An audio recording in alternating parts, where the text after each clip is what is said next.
जब भी आप किसी भी देवी देवता के मंत्र का जाप करें तो एक खास बात का ध्यान करें, आपका चेहरा नॉर्थ ईस्ट या ईस्ट की तरफ ही होना चाहिए। दूसरी ज़रूरी बात ये कि आपको कुशा के आसन पर बैठकर ध्यान लगाना है अगर आपको साधना में जाना है, और आपको आराम गद्देदार आसन पर बैठना है अगर आपको मनोकामना पूर्ति के लिए करना है। लाल आसन पर बैठने पर चीज़ें इंस्टेंट पूरी होती हैं, और स्टेबिलिटी के लिए पीले आसन का प्रयोग कर सकते हैं। ध्यान की स्थिति में बैठे हुए शरीर पर भस्म लगाए हुए भगवान शिव की मूर्ति की पूजा करने से सभी दोष, सभी पापों का नाश होता है। दैत्य जलंधर का विनाश करते हुए भगवान शिव की मूर्ति की पूजा करने से शत्रुओं का भय खत्म होता है। जो माता पार्वती और भगवान शिव की बैल पर बैठी हुई मूर्ति की पूजा करता है, उसकी संतान पाने की इच्छा पूरी होती है। हाथ में धनुष बाण लिए हुए रथ पर बैठे हुए भगवान शिव की पूजा करने से मनुष्य को जाने अनजाने में किए गए पापों से मुक्ति मिलती है।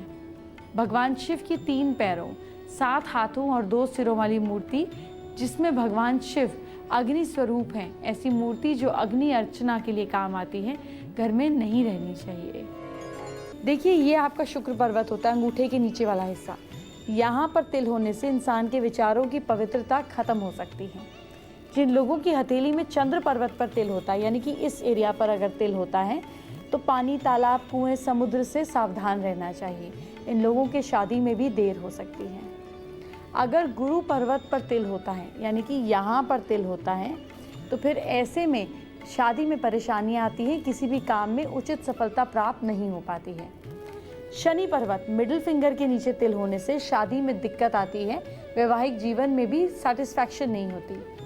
सूर्य पर्वत इस फिंगर के नीचे यहाँ पर तिल होने पर शुभ नहीं होता। सूर्य पर्वत पर तिल हो तो व्यक्ति का समाज में अपमान होता है, ऐसे कई सामने करने पड़ते हैं। अगर किसी व्यक्ति की हथेली में बुध पर्वत पर तिल का निशान माना जाता है तो अचानक कोई नुकसान हो सकता है। बुध पर्वत सबसे छोटी उंगली के नीचे स्थित होता है। जब हथेली में ऐसी स्थिति बने तो सावधानी पूर्वक काम करने चाहिए। रेखाओं पर तिल, जीवन रेखा, यानी कि ये जो अंगूठे की घेरती हुई रेखा है, जीवन रेखा, अगर इस जीवन रेखा पर तिल हो तो ये अच्छा नहीं माना जाता, क्योंकि लाइफ लाइन है, तो लाइफ पे कहीं स्पॉट आ जाएगा तो दिक्कत होगी। इस रेखा पर तिल हो तो गंभीर रोग, यानी कि कोई सीरियस डिजीज भी हो सकता है। इसी तरीके से ये आपके हाथ को 2 हिस्सों में काटती है आपकी मस्तिष्क रेखा, आपकी हेडलाइन। यहाँ पर तिल हो तो इंसान को सिर से जुड़ी समस्या, सिर से जुड़ी चोट या इस तरह की कोई दिक्कत का सामना करना पड़ सकता है। हृदय रेखा पर तिल, ये जो ऊपर जाती है, अगर हार्ट लाइन पे तिल हो तो ये आपके स्वास्थ्य के लिए अच्छा नहीं होता।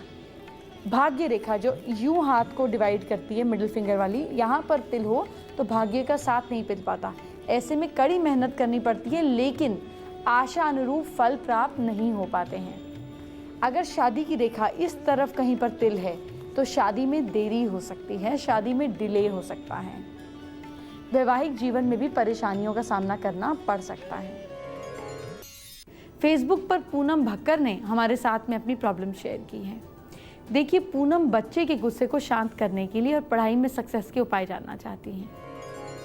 बच्चे के हेड के इस पॉइंट के यहाँ पर डेली 1 ड्रॉप आप आलमंड ऑयल से मसाज करें, इस जगह पर जो गड्ढा होता है गर्दन और सिर के बीच में, इस तरफ पीछे की तरफ, जिसको मेडिला बोलते हैं, यहाँ पे। और कोई भी अफर्मेशन बच्चे के सोते हुए दीजिए, पॉजिटिव और प्रेजेंट टेंस में, जैसे तुम बहुत इंटेलिजेंट हो, तुम बहुत अच्छा परफॉर्म करते हो, तुम शांत और काम हो, इस तरीके से सोते समय 40 दिन इसको कीजिए, आपके बच्चे की ब्रेन प्रोग्रामिंग बदलने लगेगी।